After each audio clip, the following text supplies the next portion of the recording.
welcome to a brand new episode of The Woolly Thistle. I think this is number 176, and it's great to be back with you, even though the sun is blistering and it's just humid. Sweltering.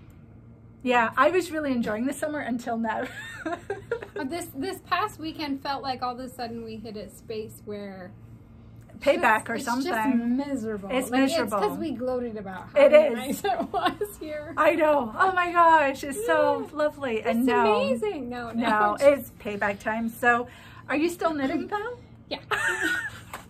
Of course. I am. Of course. So, we have a jam-packed episode. I say that every time, but I really mean it this time. I mean it every time, but we do.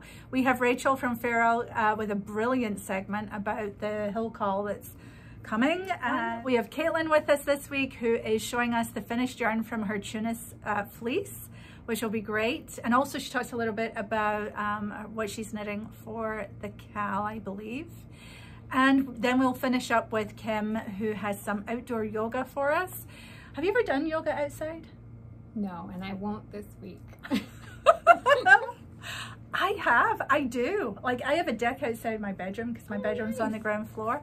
And I stand out there because nobody can really see, hopefully.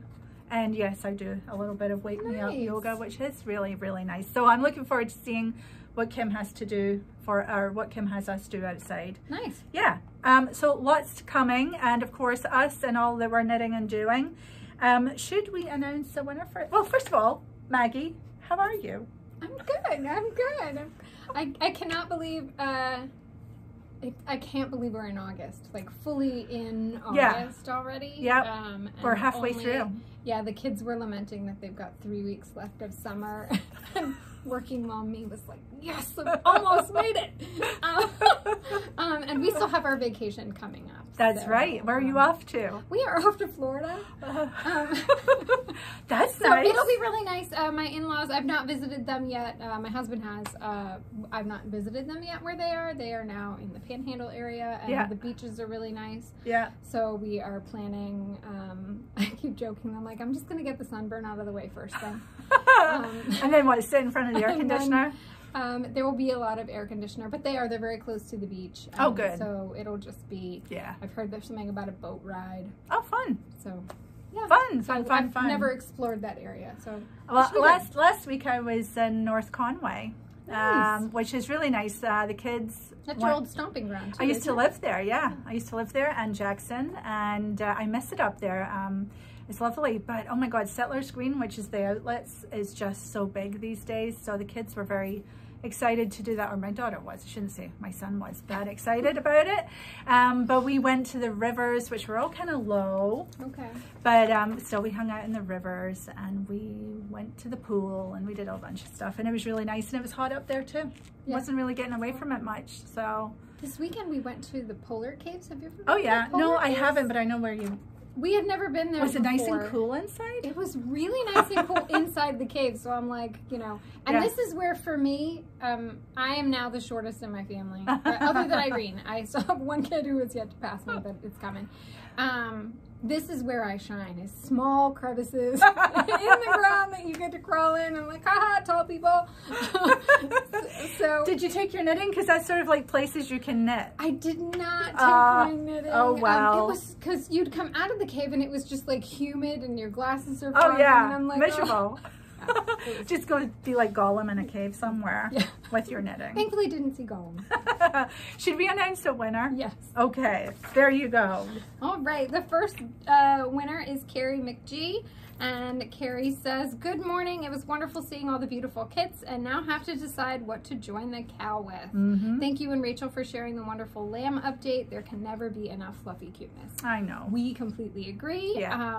So Carrie, you are a winner if you email us at info@thewoollythistle and put prize winner in all caps in the subject line. That'll help us see your email, and we will get your prize to you. You've won a $25 gift card to the Woolly Thistle. Yeah. Fantastic. And if you would like to be in the running, just leave a comment to this video, give us a thumbs up, be a subscriber, and you too could be a winner. I don't know that we have a prompt for you. Anything you like is fine. We might come up with a prompt before the end of the show. This is all live, so who knows? It's exciting. All right, what are you wearing? Any knits today? I'm not wearing any knits. Same here. Yes. So let's talk about, have you got any FOs? I do. I think I see it. Oh my god. I do. Here, we can probably squeeze her in the middle. Yeah. Yeah, just what you want to be knitting when it's 90 degrees is some fluffy mohair. It's beautiful. But well yeah. done. It's lovely. I did try it on for like 4 seconds, and it does. It fits really nice. It's Well just how I done. wanted. I did do the split hem. Yeah, I like it. And, did you make any modifications at all? no, just follow the pattern. So this is the vanilla sweater. It's the vanilla, no, it's the vanilla fluff because it includes the mohair and it's got this gorgeous halo on it, which is, you're going to love wearing that come the cooler weather. It's a great color. What color? Do you know what color this is? I want to say 4120. All right. Yeah, that's very nice. Yeah. With the plum, I don't remember the plum number, but there is a kit for 4120 with the corresponding plum. The plum is sort of a brighter red, which probably lifted the color a little bit. Yeah. It's so lovely though. You can see the sheen of the mohair in there. Yeah. I really like it. I'm excited to wear it at some point. Well done. She's lovely. Congratulations. Yeah. Any other notes of interest about her? No, I mean, I did, I know people have talked about the edge curling, and I did pin it, so when you as it was blocking, because it was curling. And it is laying nice and flat. Yeah. Yeah. Gorgeous. So, gorgeous. Other than that, you know, I was lazy and waited till the very end to pick up the neckline. Which is fine. It's fine. Yeah, yeah. Very nice. Well done. Well done. And yeah, it didn't take you long to knit, really. I mean, we had a few like other... I get easily distracted in my projects, and the minute it got summery and I knew I wouldn't be able to wear it in time, I was like, well, this can wait a little bit. So, but with the sweater cowl coming up, I didn't want to have more than one sweater on the needles. Yeah, I have my limits on my multi-projects. Just one sweater is your rule. So yeah, it's you know, I'll probably break that rule at some point, but that's how I was feeling right now. That's okay. Didn't want more than one. Yeah. All right, let's put her back. So that's great, Maggie. Do you have any other FOs? I do not. Any whips? I do have whips. I don't think I do. I do have an FO, which is from our sock cowl. I finished my sockies. What's that on there? A bit of fluff. These are my Daughter of a Shepherd Drover socks. This is the middle color. They're all natural colors, and I just made my own little thing up. So it's a 3x1 rib. It's just a decreasing toe, nothing fancy there, and a heel flap and gusset. And when I turned the heel, I just did a 3-3-3 kind of thing, meaning a third, a third, a third. And so we've got that, and I love them. They fit, they're little shorties, so they were quick. They're going to keep my feet nice and toasty come winter, I think. Nice. Yeah, and so her yarn, Daughter of a Shepherd sock yarn, brand new. We launched it here at the Woolly Thistle. Comes in 3 natural colors. So we have them. Excellent. Oh, yeah. So I knitted mine in this colorway. I know. This was the funnest thing, to open my little project bag and be like, wow, it's so good. This one here, Ingleborough, is the middle color. Thanks, Maggie. This color is gorgeous. It's the dark Hebridean brown, and it's called Warnside, or as I would say at home, Werinside. And then this one here is Pennygent, which is the kind of gray color. And this is what Earth Tones Girl, we'll put a picture here of her socks that she knitted in this color. She's got that garter stitch heel, which I'm just in love with. So yeah, we do have some left. If you want to, get some, you could also use it, I think, for anything, not just socks. It does have 10% nylon in it, so it's good for the socks, but it's soft and lovely and would make a lovely garment. I think somebody in our Facebook group knit a shawl with it. I think that would be very appropriate for sure. Yeah. I could totally see wanting to be wrapped up in it. Oh yeah. Yeah, it's lovely, and that it's just, even after blocking, they still smell really good, nice, really good. Yep. Yep. So that's my FO. I don't think I have any others. Yeah, I don't have any other FOs. Do you have any whips? I do. All right, let's see. I started a new sweater. So I'm hoping I can get this one done. Wait, before the cow? You're mad. I'm hoping I can get it done like really quick before the cow starts. It's a little quick tee. It's the Quill tee by Oh, Neilan. we'll put a picture right there. Oh, it's lovely. It's a cute little colorwork yoke. It's lovely. Oh, it's knitting up quick. Is this the DK? No, this is their 4-ply. The Holy pattern cow. calls for 4-ply. She didn't use Lyonesse, but she called, I think she used something, I don't remember what yarn she used, but nice. I thought that Lyonesse would be a nice sub. Yes, so you're knitting with these two. Yeah, the lapis and the moonstone. I love the finish on these. It's just got this gloss about it. Yeah. Oh, it's that's really going to be pretty. nice. Like, you can see the nice sheen on it. And nice then, gauge. yeah, I'm just, following the pattern, and it's really fast. So it's a little tee? Yeah, so it's a short sleeve. Oh. Little short sleeve crop. Is it all over color work? No, so once I get past the yoke, it's just straight knitting. Oh, so good. Very nice. Yeah. And I see you're using your ChiaoGoos. Yeah. You have I the like my ChiaoGoos. Yeah, you have the interchangeable set. Yeah, I now have the full interchangeable set in both shorty sets. Ooh. It was a year. Apparently I was going to upgrade my needles this year, but I really like them. So I'm using I started with the smaller size shorties because my tapestry. Is that the red? On that. The red. That's the red one, and then I got the blue one, which I used for the sleeves. Yes, and the sleeves flew. What were they really short? Oh, did I try that? I think you did, yeah. Because what I did too, like I like the 3-inch size tips. Those are my favorite. I like them more than the 2-inch. But when I get down to the end of the sleeve, somebody recommended this. Just change to the 2. You change one of them to the 2, depending on how narrow and your sleeve then you goes. got a shorter. Yeah. So I just held the 2. Like for me, I held it in my left hand. That way, my hand that's moving the most, still has the 3. Yeah. Well, that's great. I'm glad that you are enjoying the ChiaoGoos as well. Yeah. I guess you really do like them because you keep getting all the different sets. I think I'm good now. Yeah, yeah. Although we did get some fixed circulars in, so that maybe if you're not sure, you can test them out a little bit. You can either test them out, or sometimes if you just need like an additional size, we thought that they would be really good. But we have lots of different tips and cables as well that you can mix and match and add to your set as well. Yeah. Yeah, I'm a big fan as well. I have my set here. Funnily enough, I've got the complete set. Yeah. I haven't gotten down to the shorties yet, though I was considering it. Because, I don't know, for some... oops. Okay. I really like them, at least for sleeves. Like, I'm sure I'll use them for other things, too. Like, actually, I have a hat that I don't have here. And working on it on the shorties has been wonderful. It's the perfect. Well, that's it. I want to get something that's a little shorter diameter, which means you have to have shorter needles too. But this is the complete set. Some of mine are missing because I'm using them right now, but it's lovely and I love this fabric. Sorry, that was an impromptu little ChiaoGoo thing, but I really am a fan. I do. Yeah, see, I have my full set in here. Yeah, oh yeah. And I have a shorty set in here. That's fabulous. Yeah. So, well, good. Well, so that's your whip. I was going to swatch for my Riddari this weekend, and I was just working on this. So I still have to swatch. Okay. Well, I think that'll be fine. It won't be... I don't think there'll be any surprises there. Nah. Sorry, I'm looking... Especially if that's knit bottom up. I think the Riddari is knit bottom up, so I might just start with the sleeve. Start with the sleeve. Make your mistakes there like I did, because I have a whole design element going on. So I found these. I don't have any whips right now, but I intend to. Well, I do, but they're secret. Can't talk about them. Yeah. So I have this sock that I was knitting. You stick on a blocker? Yes, because it'll look nice.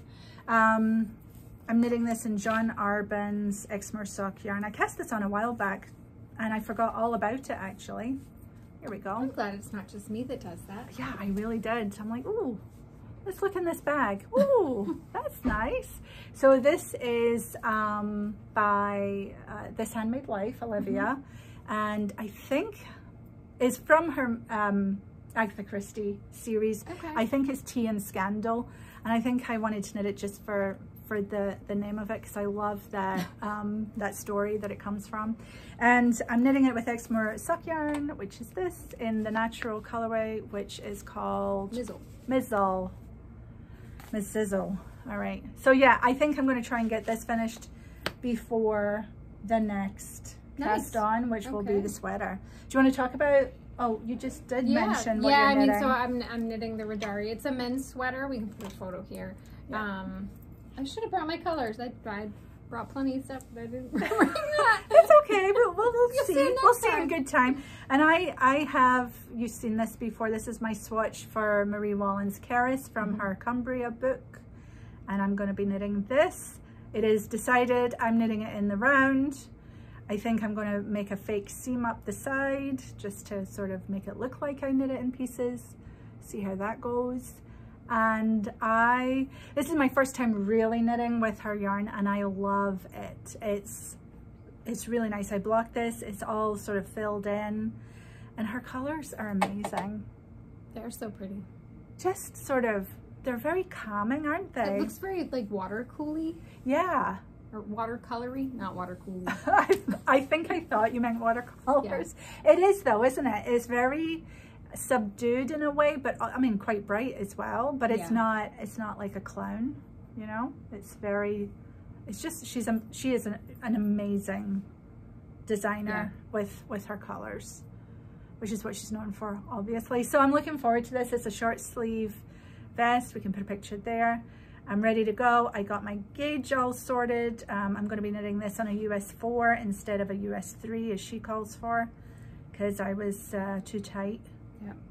And I don't want to do more knitting than I have to. I will say, if you're new to our sweater cal, we ask that you knit an adult size sweater. We also allow vests, but colorwork vests. Otherwise it has to have sleeves. So we don't just allow typically any vests, but since colorwork vests have so much work that go into them, so much all over colorwork, that we allow those. Yeah.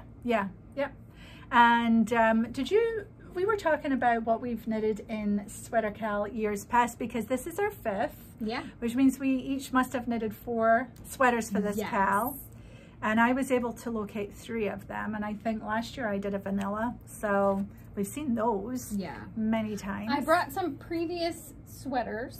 One, I brought my first sweater ever, because I thought that would just be a fun. Yeah, let's have a look at that. And I'm hoping that would encourage people to just jump in and make mistakes. Exactly. And you know, we want knitters of all abilities to come knit with us. One of the things about our groups is how generous our customers and friends are in these groups, that if you have a question, it will be answered many times over. And you can find a lot of answers in there already just by looking around. So Ravelry is great, Facebook is great.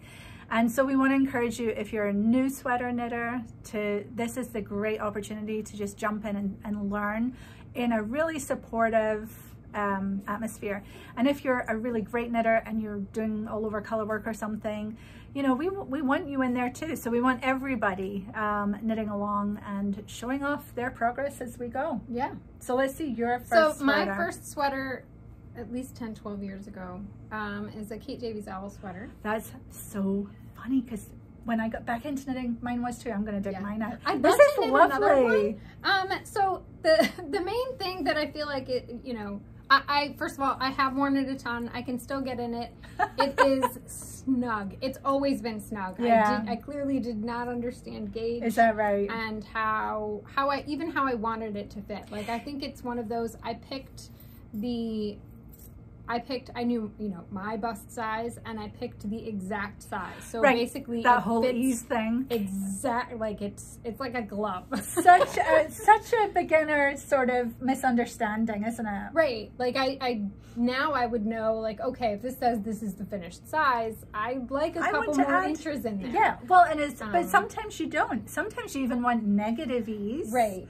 Which is tighter on you, because that's the style that you're going for. Which we can talk about. I brought my Belmont, and that one she calls for negative ease. Yes. But this one was really, I used Cascade Eco. Yep, wool. It looks good. It's held up. It has held up really well. So mostly I wear this skiing now, because I put it on under my coat and I get a nice woolly layer. Yeah. I've learned a lot. Like, now under the sleeves, this is the funny thing. So when I put it on, you know, and it's like a glove, and I'm like trying to slink it down, but you can see, like, under the sleeve, it's just not super clean. Yeah. And it's got like some holes there. Which is just fine. Like, I mean, your first sweater. Like, who cares? I know. But I was so proud of it. Like, so proud of it. Yeah.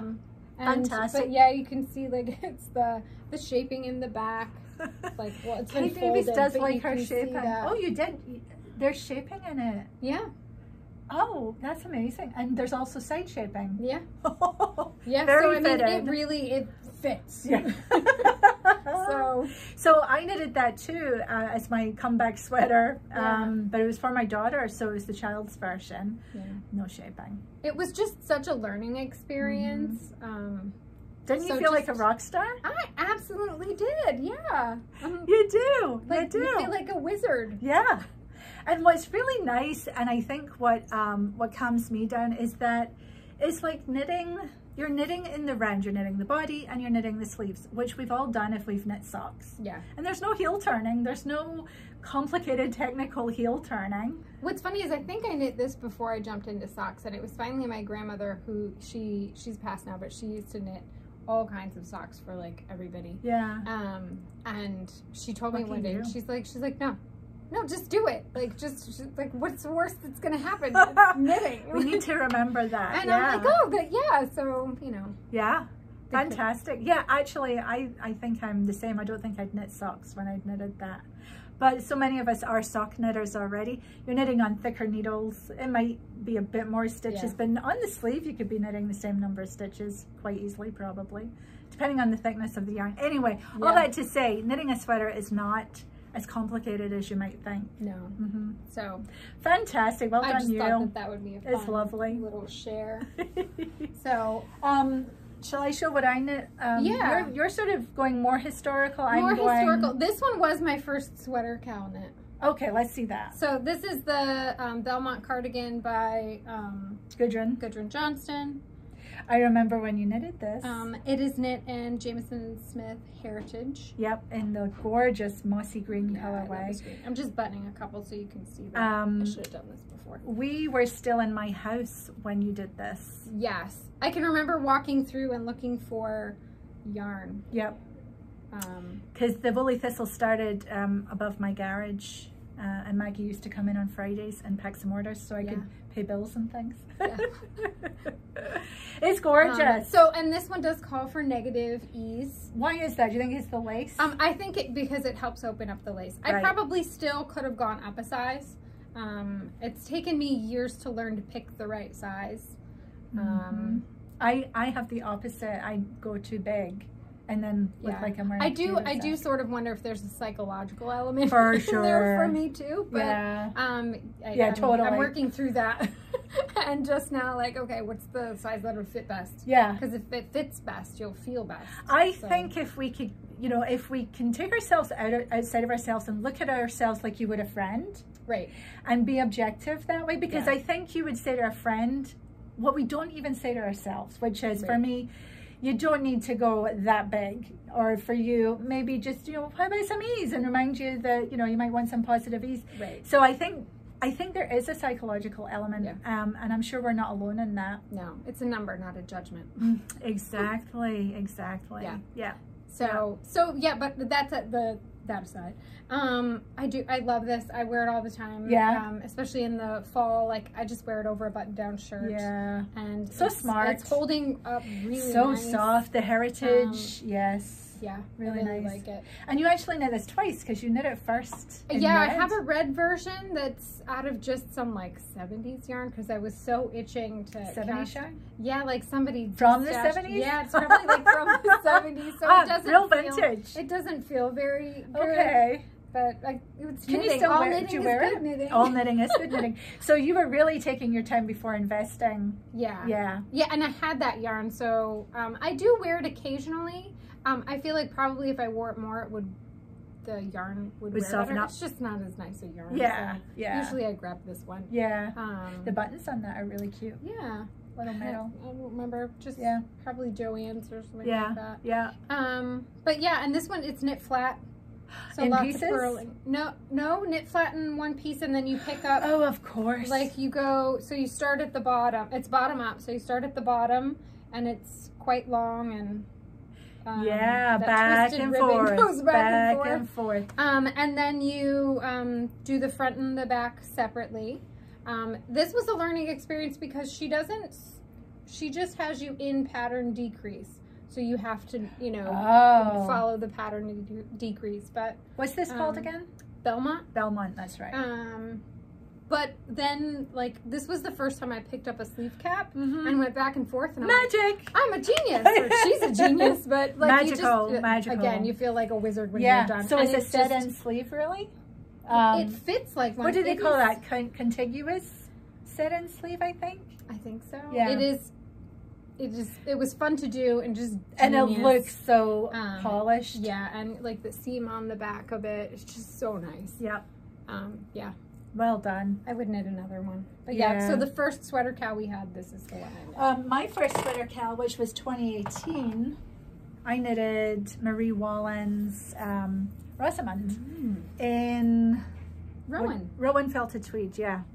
And so this was an all over rib and cable, which I only did because I'm now a continental knitter, have been for quite a time.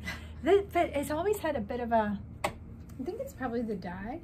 Yeah, it smells like Vicks or something, Vicks Vapor Rub. It reminds me of that or something, medicine-y. I don't know. Anywho, I really enjoyed knitting this. I remember taking it to the ski lodge when the kids were skiing, and, you know, all over the place. But I tried it on before blocking it and hated it. And I'm like, ugh, and I threw it. I was so disgusted. Is it knit bottom up, top down? It's knitted. Like, I'm just wondering, like, you hadn't tried, it sounds like you hadn't tried it on while you were knitting it. I don't actually remember. I think it's bottom up, but I don't actually remember. I'm trying to remember. It probably is bottom up because I did the sleeves first. Okay. So then you join everything. And I just did not like the way it hung on me and was disgusted and thought, ugh. And then, you know, a couple of weeks later, I blocked it and tried it on again. I was like, oh, the magic of blocking. It was no mystery to me. I knew that, but I was just so convinced that I'd knitted a horrible thing. And it was fine. Yeah. Yeah. So blocking is always your friend. Blocking is your friend. Yes, for sure. And I've worn this quite a bit. So this was the first one I knitted. This was from her book, Bloomsbury, I want to say, which is one of the square books. And I really enjoyed it. So funnily enough, I'm knitting Marie Wallin again this year. Yeah. So, yeah. What's your next one that you brought? The next one I brought is my Felix. I think you and I knit our Felixes at the same time. And it's a great first sweater. So if you're looking for something that's at a bigger gauge, thicker yarn. I know, clearly I have a... What's funny is I remember when I got them, I'm like, oh, I don't have any red sweaters. Wrong. So if you're looking for something at a bigger, thicker yarn. Yeah, this is Let Lopey. This is Let Lopey. And we decided, this was knitted at our last place, which was in the mill. We decided we were going to knit this in a week each, and we did. Yeah. I mean, because I think the pattern had just released and it was so pretty. We were just seeing it everywhere. And it's just it's a raglan, and it's got this lovely, pretty little design on the raglan shaping, which is very simple but very effective and pretty. Yeah. And again, I knitted mine too big. I'm not that comfortable wearing it. It feels sloppy. Yeah, I probably could have added a little bit of length on it. Yeah. But I still wear it. Yours is lovely. It fits really nice. Yeah. Yeah. That color is so good on you too. Thank you. It does. It just highlights your pinky tones. Yeah, yeah. So yeah, I thought that this is a good introduction to Lopey too. We're just marching on here. We need to visit some of our contributors. We should. Who should we go visit first? We haven't visited anyone, so let's go visit Caitlin. Let's go visit Caitlin, and she does wrap up by talking about sweaters, so that'll bring us back in. Good. Hi everyone, I'm Caitlin. Nice to see you again. I have a few things to talk about today. First off is the last installment of my fleece processing journey, and then I also want to talk about some sweater knit along plans. First off, I'm going to show you what I'm wearing because it's wool and quite warm here, but I put it on anyway. In the last episode, I talked about having spun. My very first spinning project was a whole sweater's worth, and I have that finished product to show you. So this is based off of Tin Can Knit's flax sweater. I made some modifications, but used kind of their basic pattern.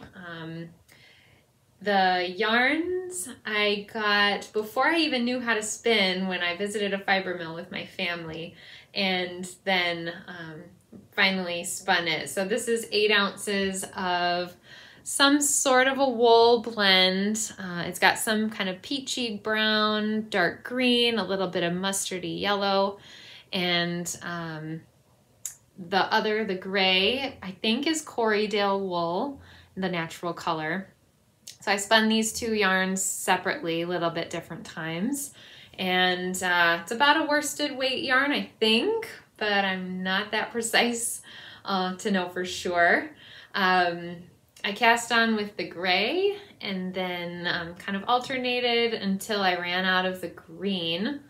I think I kind of knit some of the sleeves and then went back to the body and then knit a little more to make sure that I used up all of the green. And then I did this really long twisted rib, sort of bottom ribbing, and did that on the sleeves too. I have to be honest, I don't wear this a ton. I think the neckline ended up a bit wide, and I do have a tiny bit left of the gray, so maybe I'll go back someday and kind of pick some of that out and either use a smaller needle or pick up less stitches to kind of close the neck up a little bit. But just wanted to show you that kind of the reason why I ended up with a sweater's worth of spindle spun yarn was because first I didn't have a spinning wheel yet, so I just kind of jumped right into spinning and spun all of this 8 ounces of the green. And then I got a spinning wheel, but just after that I spent a year abroad without my wheel, but I did bring the spindle, so that's when I spun the gray. Yeah, I'll talk a little bit more in a bit about the different tools that I wished I had had when I was starting to spin. I only had the spindle, so I didn't really have the tools to kind of get the yarn off of the spindle and then ply with it. It's kind of a messy process, but I ended up with some yarn and it was a great learning experience. So I'm going to take this off and be right back to talk about the finished yarn. All right, now I want to tell you a bit about the process of taking a fleece, a raw fleece, all the way to a finished yarn. If you've watched the last few episodes I've been on, you know I got a bit of American Tunis fleece from a local living history museum, and I washed that in one video and then carded it and then hand spun it on a drop spindle, and now I've plied the singles yarn from the spindle and used the spindle again to make a 2-ply yarn. So I have that finished yarn to show you here. This is all naturally colored. It's like a nice creamy white. 2-ply yarn. I haven't measured how thick the yarn is. I would guess sort of a DK weight maybe, although my spinning is not as consistent as it could be, so I'm sure some areas are more worsted weight, some are more fingering weight. But here you can see sort of this nice bouncy woolly yarn I ended up with. Yeah, like I said, I'm not the most consistent spinner. You can see here's a pretty thick, almost unspun looking section. Some are tighter areas. There's a lot of different measuring you can do with your hand spun to learn about the finished yarn and to record it, write it down, be real precise. I am not that kind of a spinner. It's just not quite that kind of a hobby for me, although I really admire the people who are very sort of controlled and precise with their spinning. This hobby for me as kind of a side hobby is more of a grab and go, get carried away with it, just do it and see what happens. Not so studied with it. Maybe someday I will be, but there's so much to learn. Lots of great spinning instructors and resources out there if you do want to learn more about that. And one other thing I'll say about the finished yarn, which I've said kind of all along, is there's a bit more vegetable matter in here than I would like. You can see all the dark spots are kind of the hay and burrs and things. There were quite a few steps in the process where I could have slowed down and really removed the like little shorter tufts of wool that happen as the sheep is being shorn. When the clippers pass by a second time, that can make for some unevenness. And then just as I was spinning it, as I was winding the singles off of the spindle onto into a ball to then ply, these were all steps where I could have sort of taken some of that vegetable matter out. But as just kind of a experimentation project, I kind of like that it turned out with some of the sheep's history in it. And I know we all love kind of yarn that you can still see some of the traces of in the finished product. It's still, you know, smells like the sheep and looks like it did when the sheep was wearing it. So I'll show you how I got this into this form. This is the tool that I was talking about earlier that I said I didn't have when I spun my sweater quantity, and this is a nitty knotty. It's just a wooden piece, comes apart in a few spots, and this is used when you finish your yarn and you want to wind it off into a skein. You basically just start and you wind it kind of up and around in this sort of a figure 8 pattern, and it ends up making a nice loop. The great thing about a nitty knotty is that it's a specific length. This from here to here is half of a yard. So when I've wound it around once, that's 1 yard, and when I've wound it around the second time, that's 2 yards. So I can count the number of strands here on one part, multiply it by 2, and that's how much yardage I have. Now I just wound this off. This is actually more of that Corriedale from my original sweater spin. My mom had a ball of it still, and I was trying out her wheel. She has a Lendrum, and I was just trying that out and spun a little bit of this. This has not been washed yet, so I've just tied it in a few places, and then I will take it off of this. Just kind of slide it off, and you can see it still has some twist in it. I'll just wash it with some wool wash in the sink and then hang it to dry. After I've washed it, I just kind of snap it a couple times to sort of distribute some of the twist and then let it hang dry. Some people will weigh their yarn down at the end with like a spray bottle. They'll just hang it from the bottom. I don't think you really need to do that in most cases. You still want the yarn to have some of its spraying.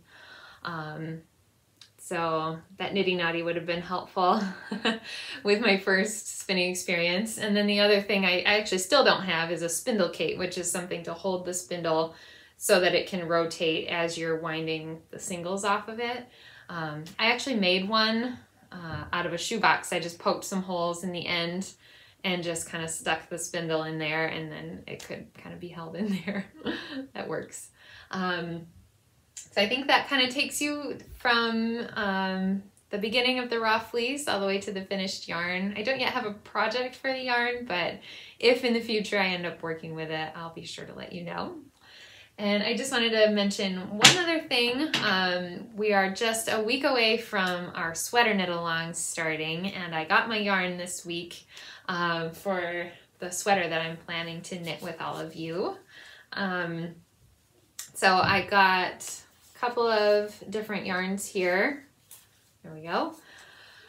This was a recent release from Junction Fiber Mill, just over the border from Woolly Thistle over in Vermont. It sounds like a really cool mill.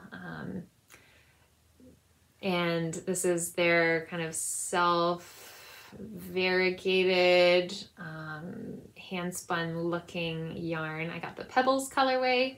My plan is to use this as the contrast color in a Colorworks sweater along with Retrosaria Brusca. This is the mauve color 14C. It's sort of a rosy, kind of a dark rosy color. And I've got 6 skeins of this one.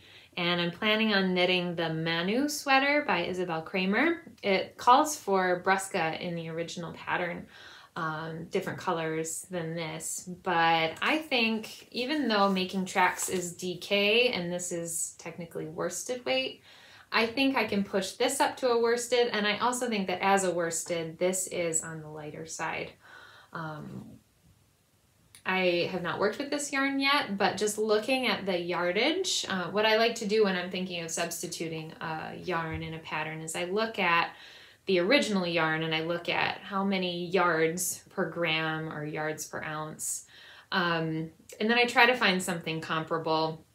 Also keeping in mind that the style of the spinning is going to change that a little bit.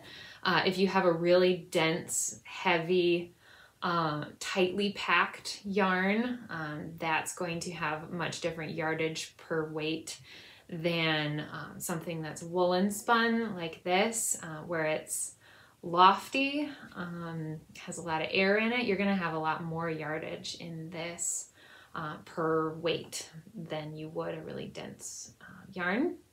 So I try to keep those things in mind. I think I'm going to be able to make these work together, and I think that the colors will be pretty. So that's my plan for the sweater knit along. Again, that starts in a week, 7 weeks, and yeah, it's not too late to join us if you haven't already made plans to. I'll just also briefly mention, if you are a hesitant but interested knitter who's not knit a sweater before, you are more than welcome to join as kind of your first sweater project. And I have some tips about choosing a project and some of the things you might consider if you're a new sweater knitter. Those were all published on our blog a week or so ago. So go ahead and go check that out on our website if you'd like some kind of suggestions of patterns that would be good to start with, and just a few other tips. So thanks so much again for joining me, and we'll see you next time. Bye. Thanks, Caitlin. That was really great, and it's been really fun to see the whole journey of your Tunis fleece to yarn, and I wonder if you'll be able to incorporate it in some knitting somewhere along the way. It's really lovely. I love Tunis. I have some at the bottom of my old road where they have quite a big flock of them. So nice. Yeah. We were talking about sweaters. Do you have a sweater to show us? I have one more sweater that I brought. This might be the thing I've worn the most that I knit. Yes, this I'm is sure so you've seen it before. Pretty. It's my Treelight. It's a Jennifer Steingass. Let Lopey. It's a Let Lopey. It was my first colorwork yoke. Oh, beautiful. And is it top down being Jen? No, it is actually bottom up. Huh. So you knit, you know, from the bottom up. Which is nice, because then you can get the sleeves out of the way. I'm pretty sure it's bottom up. Now I'm second guessing myself. She doesn't typically. I think her yokes are usually. Oh, but you know what she can have you do sometimes is a provisional cast on, get the yoke. No. But it's gorgeous. It is gorgeous. The fit is really good. You can tell there's a little bit of shaping in there. Yeah. And it goes out just a little bit at the hips, which fits so nicely. And then you look very snuggly. I love wearing this. And the color work. I mean, her color work is amazing. Her yokes are just amazing. They are. The thing I'm glad I didn't know when I cast on was that there are some 3-color rows in there. Oh. But it was a good experience to just jump in and get it done, and it really still haven't done that ever. Where do you have 3 colors? Over here. Because you've got the gray, the black, and the white. Like at the bottom of the triangle, bottom and the top of those big triangles. She's sneaky. But it really wasn't bad. Yeah. I just had, one in each hand and then a third one that I would just pick up and drop, and it was a little slower going, but it was worth it for a few rows. Yeah, exactly. It's not the whole thing. Yeah, lovely. And then actually there were some 3 colors up there. So totally worth it. We'd do it again. Yeah. So since I love this one so much, that's why I think the Riddari is a good choice. So you'll be knitting, is the Riddari for you, or? It's for me. So it is a men's pattern. I'm just gonna, but I want it to be like a little bit oversized. Boyfriend sweater. Yeah. So that'll be great. That'll be great. Wait for winter. I know, especially now. I brought this, which was my 2019 sweater that I knitted in the Cal. It's called the Cambridge, and it's by Elizabeth? No. Catherine, or I'm sorry, I'm blanking on her name. We'll put it there. Her last name is Barnett. Kimberly Barnett. Kimberly Barnett. Okay. And this is called the Cambridge, and I knitted this in Ulcentrum worsted weight when we had that in the shop. Oh, got a little bit of fluff there. This is a lovely, I love this sweater. Again, it's just a big square. It's like a boxy with, you know, sleeves, and it was knit in pieces. Yeah. But I don't mind that because there was so much texture going on that you were knitting and purling anyway. Yeah. And I really like this motif on it. It's really pretty. And I'll wear that with a long shirt underneath sometimes. So yes, and this has just really nice drape in it. This yarn was really lovely. It was, wasn't it? Now we stock their sport weight, the same yarn but in sport weight. Yeah, I would love to knit something with that again, that motif. Really fun, really fun. I enjoy some texture, you know. Yeah. I do. So yeah, that was that, and quick and easy and fun. I enjoyed that. So that was my 2019 sweater. Did you say you're finished showing sweaters? I have one more. All right, let's see your last one. Yeah, those are all the sweaters I have. That's it. That's all yours? No, you have other sweaters. I have more. Like last year, I knit the Defiant cardigan. Which I started for the sweater Cal and finished. I would have come close if it had been right the first time. But it was an all-over color sweater that I ripped out, and I got like to here. It's bottom up. I got to here and went, that's not gonna fit. It was a learning. It was a learning experience for all of us. But you took one for the team. I did, and honestly, if I hadn't ripped it out, it wouldn't have fit. Right. And I knew I wanted that cardigan. And now, yes. So now it fits. So you'll need to bring that in another time. Yeah, I'll bring it in. So this is my porty pullover, talking about mistakes and sizing and the psychology. But anyway, this is my porty pullover knitted in Jamieson and Smith 2-ply. Absolutely love that color work. But it was huge. And so instead of just ripping it back and knitting the proper size in the sweater, which is what I should have done, I was like, no, I'll just keep knitting. And I made it like this tunic, which now it just feels gigantic. Aww. Yeah, so. Could you steek it? Ooh, make it a duster kind of thing? Or could you steek it to take some, is the width of it though is too much? No, I don't think so. So pretty though. It is lovely. I just wish I knitted it properly, you know, like the right size. Right. There is definitely something to that because I tend to always knit things too big for me. So yeah, anyway, I love this. I love the color work and I love the colors. This is very thistly inspired. Yes. I think I spent so much time thinking about the colors that I just cast on, oh yeah, that'll be fine, that size. Yeah. And then just kept going, which I think is so me. It's interesting because with your lovage you did something similar where it was too big. Yes, that's what I mean. It's like, hello, you need to go down a size. I don't believe I need to go down a size. Maybe I should be checking with you, like, is this going to be too small for me? Well, that's it. We can be each other's and I'm going to be like, that's too big. Voice of reason and honesty, because I think, we do. Well, I say we, I'm speaking for myself. Yeah. I definitely always think I need like a really big size because I'm not a petite person, and but I think I go over too far. Right. And of course I'm terrified that I'm going to knit something that's too small. So yeah, it's definitely up in my head. Yeah. So anyway, that is that. And then this year we'll all work on getting out of our heads. We will. Yes, whatever challenge you have with knitting a sweater. Is it cozy? Like, do you maybe at least throw it on at home? Like, I think I would. I didn't much last year, but I think I would. Yeah, with leggings. Yeah. And a wee turtleneck or something. Some boots. And boots, yeah. It's just, it's kind of like a sack of potatoes, though.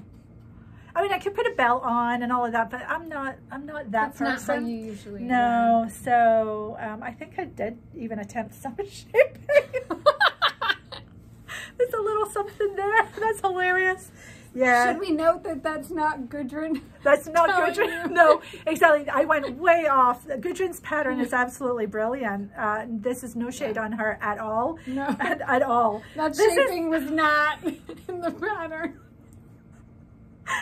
This little boop. Yeah, God. See, this is maybe me having too much yarn. So And my disposal is, I just go and get another 20 pack. it's so pretty though. I love that color. I love it too. I do. So no, hey, I want people to know we all make mistakes. This is yeah.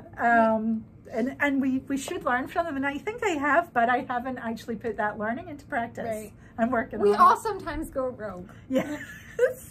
I can fix that. Yeah. Swatching? Who needs to swatch? I know. Swatching. Swatching, schmatching. Yeah, swatching is definitely a good thing to do. It is. And on that note, why don't we go visit Rachel? Yes. And see how she does it in the beginning of the whole chain reaction that ends up with us knitting sweaters the wrong size.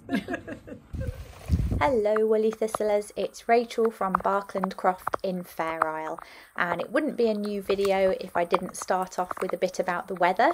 So we've had quite a bit more of this, but on the 19th of July we had our hottest ever day on record, where the temperature reached 22.6 degrees C. Considering that the usual summer temperatures here never really get above about 15 or 16 degrees C, it really was quite a hot day for us here. Then the following day we had a very rare thunderstorm, which we get very infrequently here in Fair Isle. So black skies, thunder, lightning, torrential rain and funny clouds in the sky that looked a bit like a dog's head. The wildflowers are growing well, and here we have lousewort,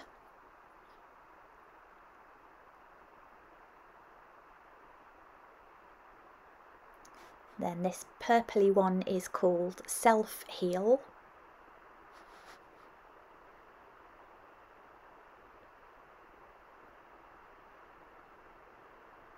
and then these pretty ones are called sheepspit scabious, or lucky Minnie's buttons as they're known here on the Isle.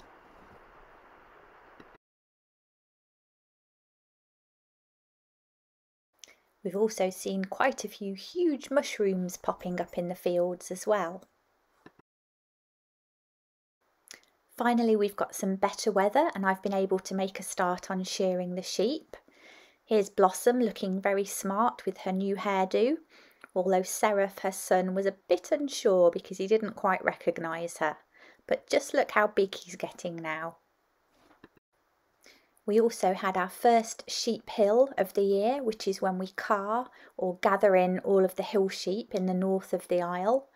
And at least one person was excited about the prospect of running up hills for a day. The hill sheep are the pure Shetland sheep that can roam freely in the northern half of the Isle.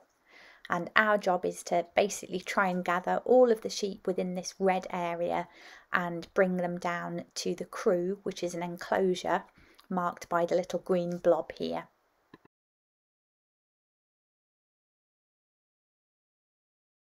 We split into 3 teams, with one team covering Lyonesse and bringing the sheep down from Lyonesse over to the central part of the Isle. Another team, which I'm in, starts at the very north of the Isle and we push the sheep south. And a third team works its way up along the west cliffs and pushes the sheep into the central valley.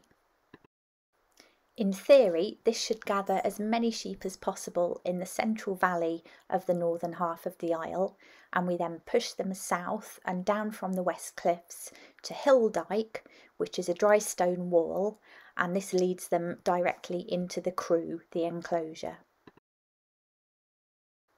Once we've done the first car, or gather, we then do exactly the same thing and go up and around Varsetter, pushing the sheep down across the road and into the crew that way.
This was a very chilled out Yao who was more than happy to lie there while I took her fleece off for her.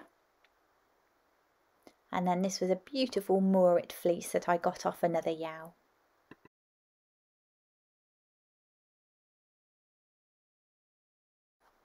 There are always a couple of Yaos that I like to look out for, one of them being Pirate Sheep, and I call her that because she looks like she's wearing a pirate's eye patch over her right eye.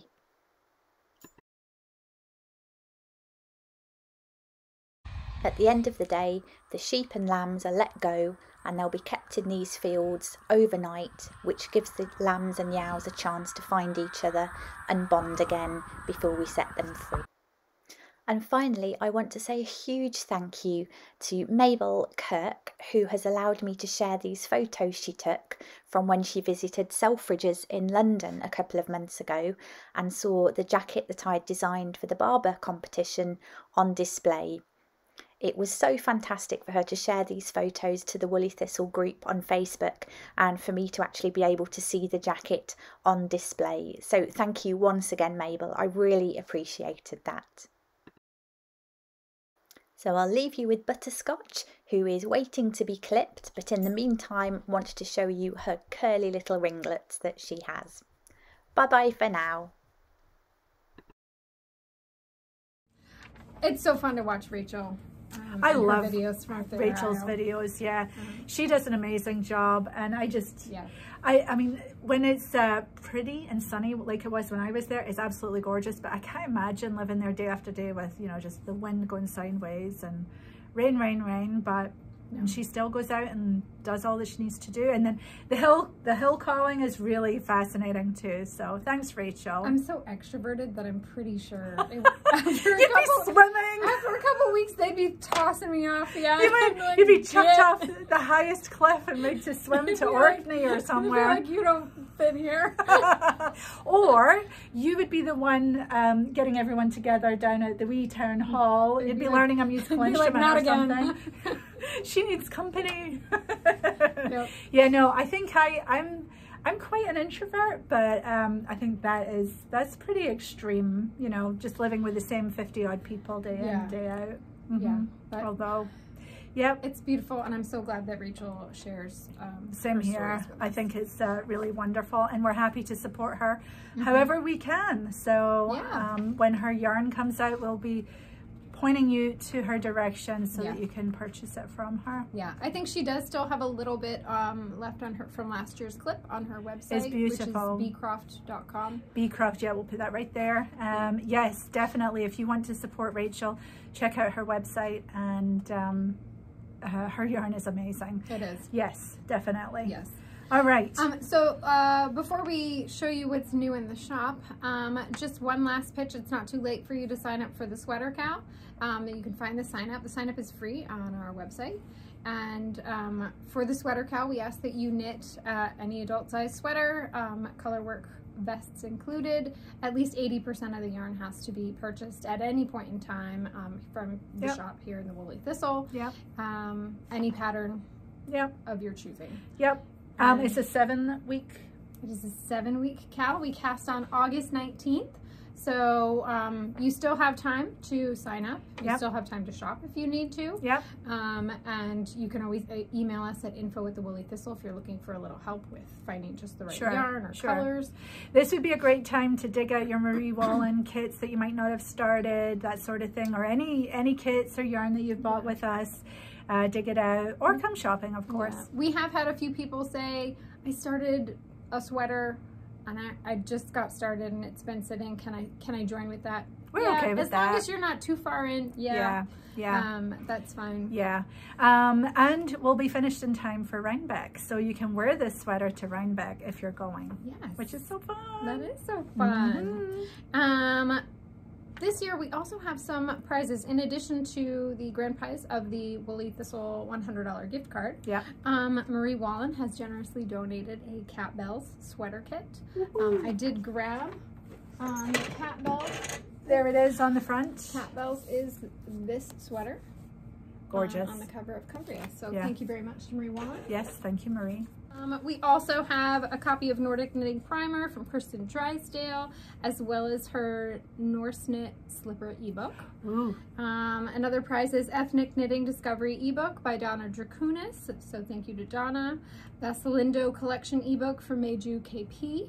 And some pattern download prizes have been donated from Elizabeth Doherty, Gudrun Johnston, Kristen Drysdale, Connie of Yellow Cosmo, Noma Gugu, Ainer, who's also known as Mama's Teddy Bear, Donna Kay, Sylvia Watts, who's with cherries on top. Yep. Carolyn at Woolly Needle, and Anna Johanna. Anna Johanna, that's fabulous. So those are the list of prizes. We'll keep adding to them. Yeah. You can join us in our Facebook and Ravelry group, and the full list of prizes are also there. Yeah, thank you designers that are contributing prizes. We are not asking them to provide us with discounts because they work hard. It's a lot of work to put together a pattern, and so we want to support them fully by, you know, paying full price.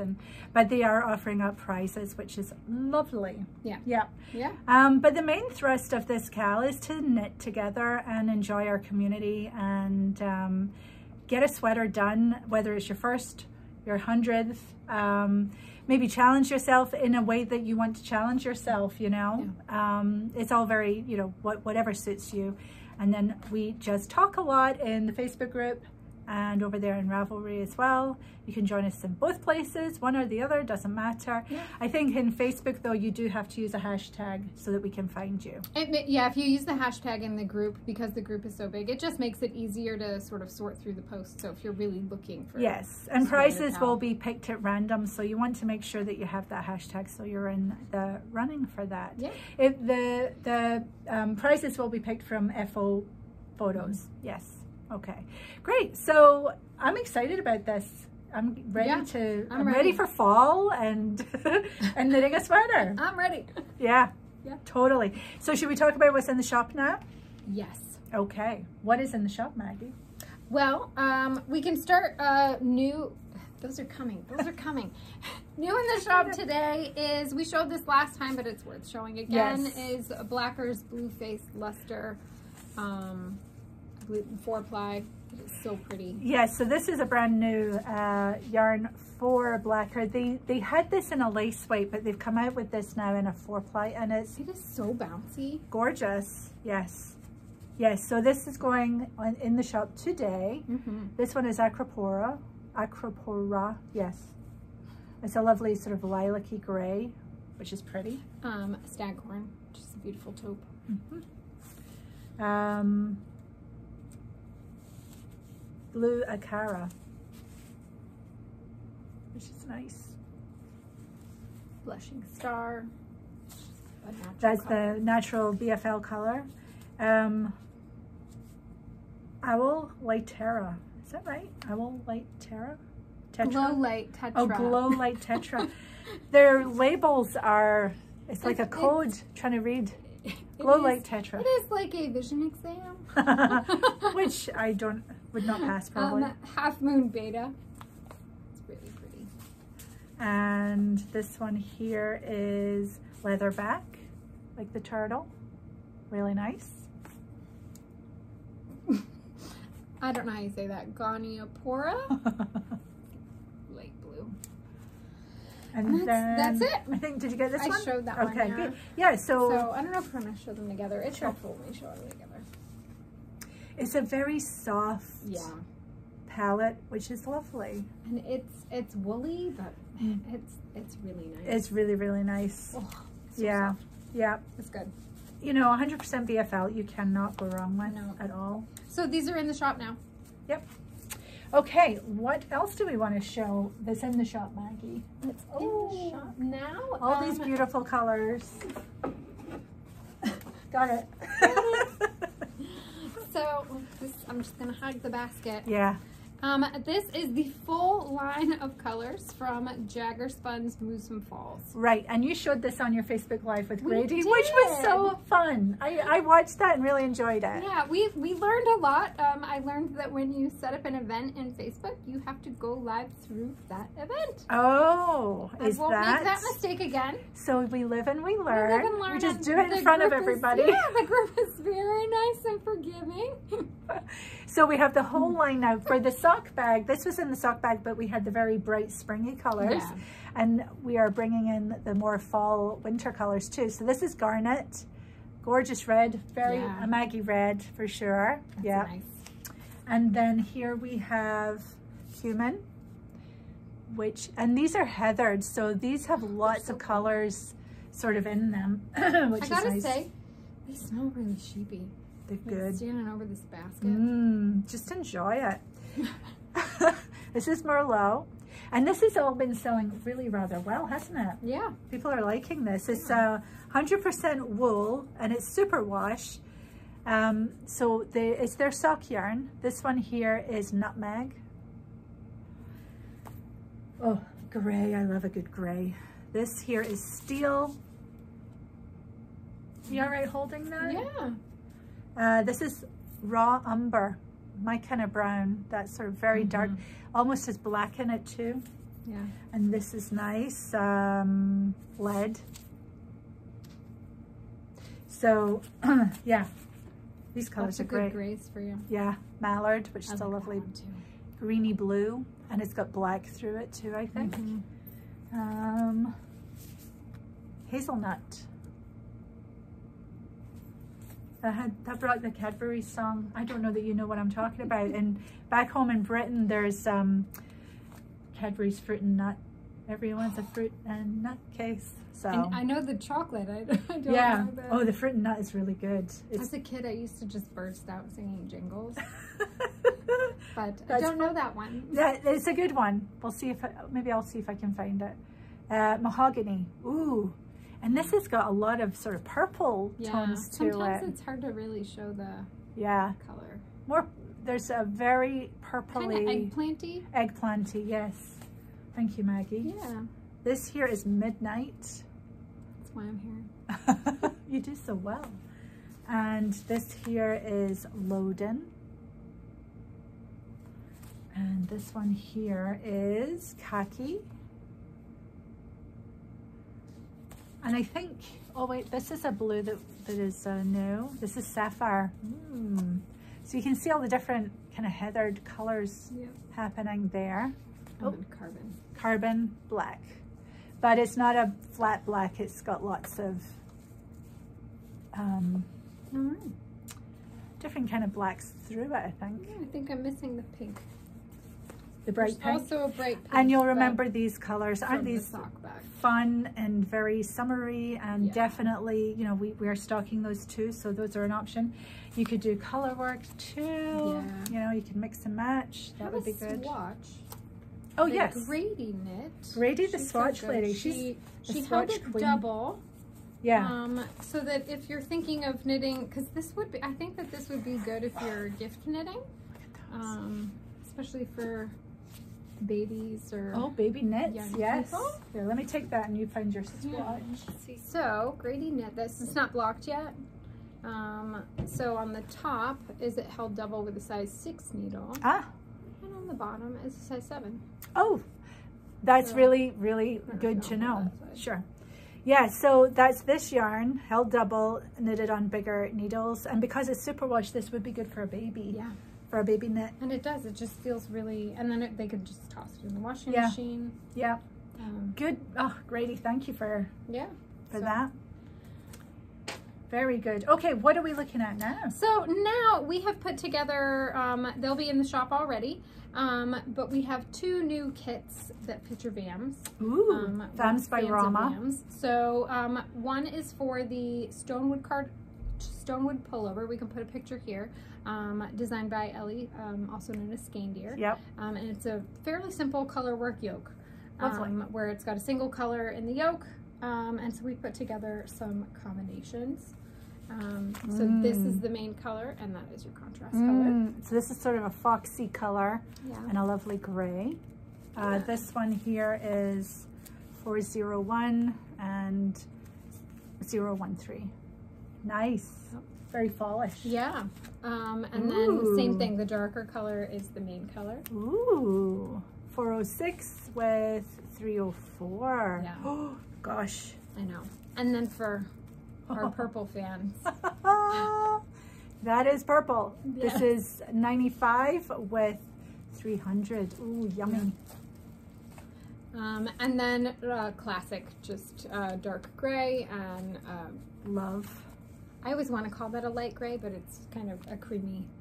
I think it's a light gray, isn't it? So I always get corrected about this kind of thing. So 14 and 3. 3. Yeah. And then last but not least, a nice little brown, 416, and that is paired with the 01. Nice. That would be so nice. I know. Oh yes, yes. And of course, being FAMS, it's a worsted, almost Aran weight. Yeah. So quick knit. Quick. So very rewarding. So we've done 2 VAMS sweaters. So that's the first one. And I don't know how you say this one. ChiaoGoo. It's TJUKK, also by Ellie of Scandier, and it's solid colors. So we've just picked some of our favorite solids. So it is hard to pick, but yes, we just picked some that we thought would go really well. Yeah. Pretty. And I don't know if we want to show them what colors these are, but these are the colors. It'll all be in the shop explained. Lovely. Yeah. Fabulous. So there you go. Those are in the shop now as some additional sweater ideas. You can also go, we have a special collection set up. There is still time.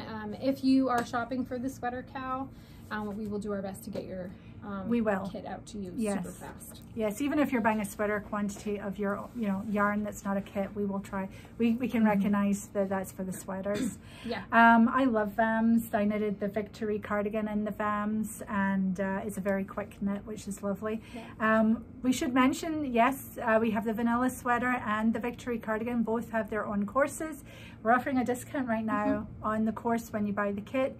So if you're interested in that, I would get on that. I'm not sure how much longer that'll keep going. But it won't go much longer. So if you want that deal, I would get it soon. And would you say it's worth it? Absolutely. Especially if you're not sure, if you really want that feeling like you're being guided through walking a cardigan where you're going to have shaping and where you're going to steek it. Yep. It's a great course. Yep. I hold your hand from start to finish, and yeah. I think it's worth it, and you're getting a nice big discount on it right now. Yeah. So if that's in your future, for the cowl or even after, that's probably a good thing to do right now while it's on sale. Yeah. What else do we have, Maggie? So now the big thing we have this beautiful bag you can see behind Corinne. These are our special TWT Harris tweed totes. These are just lovely. We have 3 colors. We have 3 colors. We've got the gray with the brown straps and the black background, the canvas. We have this gorgeous thistle purple color with black straps, and we have the black on black, which is lovely too. So we have all 3 of these. These ones we have less of. These are special limited edition. Now, we made these in partnership with Studio Tolsta, who is Katrina, and I love working with them. And she sourced the Harris tweed for us, brought it over from Scotland to India, where her workshop is. She's married to an Indian gentleman, and they live both in Scotland and India. And they have the bags made in their workshop there, and it's really lovely. So Katrina is a native Scot. Katrina is from from Harris or Lewis. Harris and Lewis are one island but split in half. Can't remember which one she's actually from right now. That's bad. But she's from the Hebrides, all that to say. So yes, this is Harris tweed from Harris, and we've got the official label here, which is issued by the government. Only Harris tweed can have that logo. Yeah. And we also have it embossed on the straps. Yes. So I don't know if you can see this, but it says Studio Tolsta, and then there's the woolly thistle embossed on there, which is so special. It's easier, I think, to see on the brown. There you go. There's the Woolly Thistle and there's Studio Tolsta. And then inside there's a plethora of pockets, but I just want to show you this label too. Yes. It's the Woolly Thistle and Studio Tolsta. Yeah, Maggie, there's wonderful pockets and a nice big zipper on the top to close things. These are pockets. And I'm going to show you my bag. I've had my bag for a couple of years. Let me give you that. Oh, before I show you that, you will also get this lovely dust bag. It comes in this dust bag so that when you're not using it, it can stay nice and clean. Wonderful. So I've been using my bag for 2 years, and Maggie, you will attest that this is what my bag typically has in it, right? Oh, yes. Every day. All right. Yes. Here is my bag. I actually don't recommend you carry a bag then. No, it's not good for you. I will show you in a moment. But I've got all my mail here. I've got bills to pay. And inside, I have the big MacBook in here. And I have my notebooks for work. I actually have a copy of Marie Wallin's Cumbria in there too. And it's got a leather bottom. This bag is a good 2 years old. And I've been using it every single day. Like this heavy. This is tough. This is a tough bag.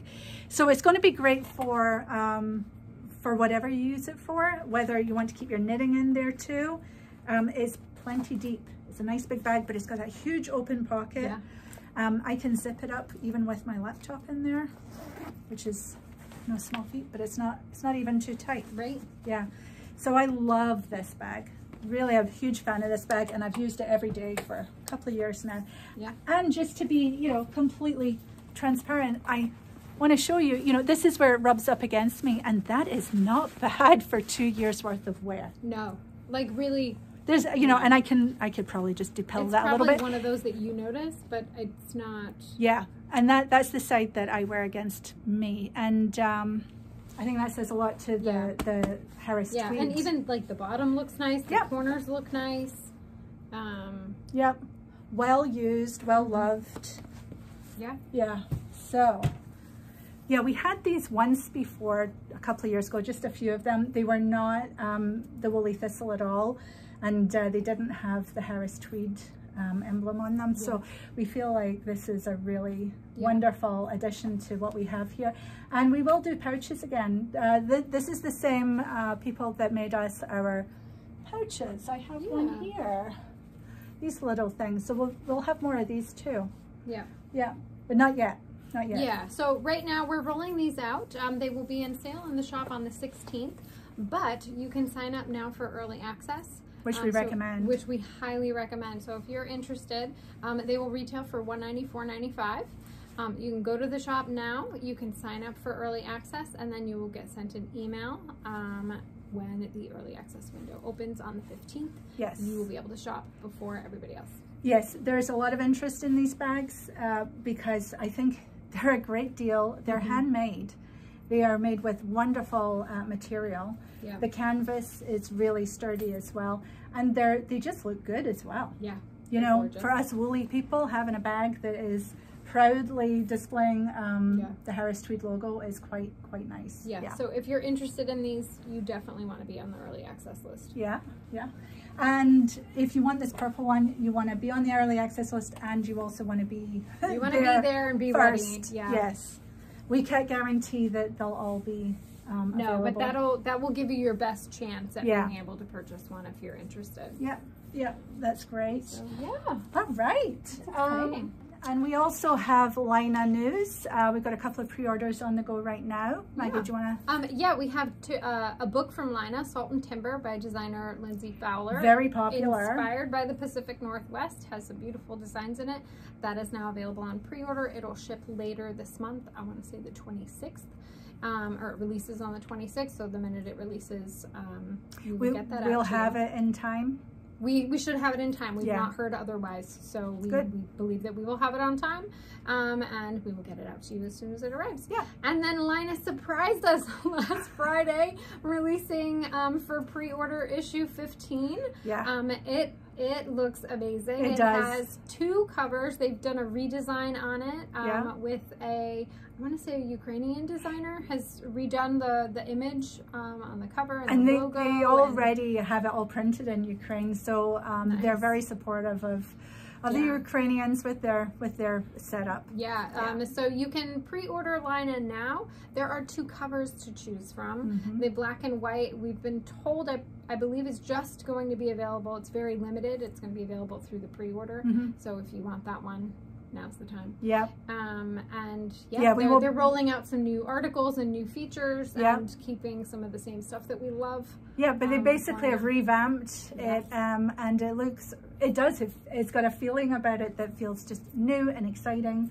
Yeah. And so the black and white cover is limited. I don't think we'll be able to get more than we can get. So if that interests you, go ahead and order that. And then the full color, it's the same magazine inside, it's just the covers are different. Yes. Yeah, so those are already up in the shop and are doing great. I think people are really excited for both that and Salt and Timber. Yeah. Okay, do we have anything else to show? That's it. I think it's time then for us to say adieu and to let Kim take us out with her beachy yoga. She's outside. Did we mention that we'll be back next week? No. Treat. So thanks to vacations and stuff, we've rearranged episodes a little bit this month, and so next week we'll be back with a new episode, and then we're taking off that last week of August. Right. Well, we're not off, but we won't have an episode for you at the end of the month, so we're going to do it early so that we can. So we still have 2 episodes, and the nice thing is next Friday is cast on day. Yes, so we can cast on with you on the podcast. That sounds good. Yes, I'd forgotten about that. Thanks for reminding us about that. Yeah. So let's go to Kim. She's going to take us out. Happy knitting, everybody, and stay cool. And I think all that's left to say is if you go out, take your knitting. Bye.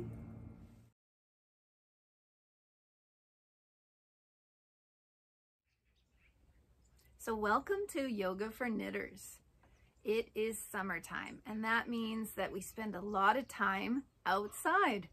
The wonderful thing about summertime is that we can be outside, and that means we're connecting with nature, we're connecting with the moment. And so today's practice is called beachy yoga. It doesn't necessarily mean that you have to be at the beach to do it, but what I'm trying to show and experience for you is that yoga can be a means to connect with a time and a place. I know where I live, summer's really short, and so that means that you want to really enjoy every chirp, every breath of wind, every grain of sand, because in a blink of an eye, it'll be over. And so that's what today's practice is all about, just enjoying the moment and really connecting. So there's quite a few times when I get you to just feel the earth with your feet or with your hands and just connect to that moment. I'm going to show you a couple of the moves with description before the practice, because once we get into the practice, it goes pretty quick. It's a quick little flow, but feel free to do it more than once, because the more you do it, of course, the easier it gets. So let's see. The first one is a figure 4. So figure 4 looks like this. You balance on one foot, bring the other foot up, cross it over top of your knee, bring your hands to your heart. This just helps you to balance. Find something to look at on the ground that doesn't move. So don't choose a bug, choose a rock, and then sit back. You want to be able to see your toes, sit back, and then usually what you get is a stretch through the outer hip, but it will depend on you, because where are you tightest? That's where you're going to feel it. So that is the figure 4. The next one is dancer's pose. So for dancer's pose, you're going to take same hand as leg back and grab a hold of the inside of your foot. Now this isn't accessible to everyone, so the option, if it's not going to happen for you, is to just grab the outside of the foot and come into a quad stretch like this. Alternatively, you could also use a strap around your foot, and that way you can get your foot up still for a stretch without bringing it all the way up towards your bum. But if you're going to do dancer's pose and you have the mobility, then the hand goes on the inside of the foot. You pull the leg back. That gives a little arch through the low back. You reach the opposite arm in front of you to counterbalance. and then hinge forward from the hip. Kind of like that. There are no rules about what it's supposed to look like. There are just feelings about what it's supposed to feel like. So as long as it feels good, you've got to stretch, nothing's hurting, then you're there. And the last one is, oh man, the birds are so beautiful out here. The last one is half moon pose. So to do half moon pose, you're gonna start, well, to get into it for this flow, you start here in mountain pose, then you step one leg back. I'm gonna take my right leg back, coming into a warrior two. I may need to adjust this, hang on a sec. So my left leg's forward, my right leg's back, and my right foot, you can't see it, but it's angled about 45 degrees out, and that just gives me a little more stability. And my left knee is roughly above my ankle. I don't really want to go past my ankle because it will hurt my knee. Okay, so it's above my ankle. We're at warrior two, and this is where you can stay if this feels challenging for you. But if you want to go into the half moon pose, then you come forward to balance on that left leg, that front leg. Reach the left hand down to the floor, and then you pivot the hips. So the right hip is now opened up to the side. It's stacked on top of the left hip. You can tell by the way your toes are pointing. So rather than my toes pointing down, I pivot my hips, so my toes are now pointing towards you. And then the opposite arm comes up, and you can either look down at the ground, which is a little easier because you can stare at something that doesn't move, or for extra challenge, you can look up to the sky. That's definitely challenging. Okay, so those are the three big moves in the flow that I'm going to do next. And I hope you enjoy this beachy yoga, a way to connect with the moment, a way to connect with the earth, a way to connect with the summertime, and just enjoy this moment in time. Namaste. Start by grounding your feet into the sand and reaching your arms up to the heavens, and then grab your right wrist and reach the body over to the right. Push the hands away, drawing the energy away from you, and then lift the energy up over your head. Grab a hold of your left wrist, reach over to the left, and stretch the side body. Again, bring the hands behind your head and reach away. Inhale your arms up to the heavens. Grab your right foot, lift it over your left knee, and sit back into a figure four, stretching through the back of the hip. Inhale, reach up and come out of it. Inhale once more, grab the opposite leg, place it on top of the opposite knee, sit back into a figure four, stretch it out, and then reach up and fold forward, stretching down, reaching down, dangling down, and connecting your hands with the earth. Inhale the arms above your head once more, reach the right arm back, grab the inside of your foot, and then hinge forward. If you fall over, that's okay. Hinge forward and stretch into a dancer's pose, reaching through the front body, stretching. Inhaling up, and do the same thing on the other side. Doesn't matter what it looks like. What matters is what you feel, and this should feel so good. Feet in the sand, arms up to the heavens. Fold forward, touch the earth once more. Big deep breath, just be there. And then reach up. I'm going to step back into a warrior two, grounding both feet into the earth, reaching the arms forwards and backwards. And then hinge forward until you can place the left hand on the ground. The right arm reaches up to the heavens, and you just stretch in a half moon, balanced and grounded. Step back, feet together, and then switch sides. Going into a warrior two on the other side, right arm down to the earth, left hand up to the heavens. Big stretch through the whole body, looking down at the sand, feeling the grains of sand beneath your fingers.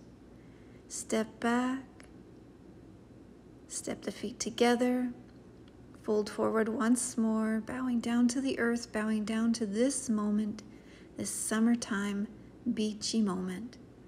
And then finish with your hands at your heart.